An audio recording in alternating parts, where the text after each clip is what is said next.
पाकिस्तान भर में शदीद गर्मी और हीट वेव की लहर जारी है। महकमा सेहत ने शदीद गर्मी और हीट वेव के इंतबाह के बाद अब तिबी माहिरीन ने भी हीट वेव और शदीद गर्मी की सूरत में खुद को महफूज रखने से मुतल्लिक तदाबीर बताई हैं। PMA के सदर डॉक्टर सिकंदर हयात बड़ाइश, PHA के सदर doctor Ghulam Hussain Faizi, doctor Rajab Ali Riaz, doctor Khalid Nazir Usmani, doctor Mohsin Abbas Malik, captain doctor Umar Hayat Bachha ने कहा है कि जिस्म को हीट वेव से बचाने और ठंडा रखने के लिए खूब पानी पिएं। पानी में लीमू, नमक, हल्की शक्कर और पुदीने के पत्तों का भी इस्तेमाल, जबकि मुख्तलिफ मशरूबात का भी सहारा लिया जा सकता है। ढीले और हल्के रंगों के मलबूसात, कॉटन जैसे हवादार कपड़े पहने ताकि पसीना ना आए और जिस्म को हवा लगती रहे। जिस्म को ठंडा रखने के लिए कूलिंग पैड इस्तेमाल किया जा सकता है।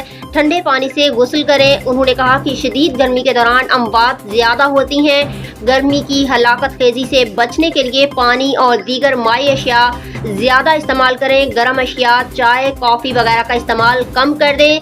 कैफीन वाले मशरूबात से परहेज करें और कोशिश करें कि कोल्ड ड्रिंक्स की बजाय पानी, लस्सी और देसी मशरूबात का इस्तेमाल करें।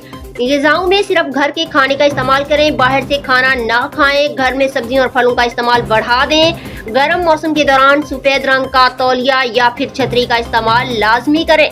नामवर डॉक्टर्स का कहना है कि बाकायदगी से सनस्क्रीन का इस्तेमाल करें और गर्मी के दौरान सर पर बड़े शेड वाला हैट लगाएं। बच्चों को गर्मी की शिद्दत से बचाने के लिए उनके जिस्म में पानी की कमी ना होने दें। उन्हें धूप से बचाएं।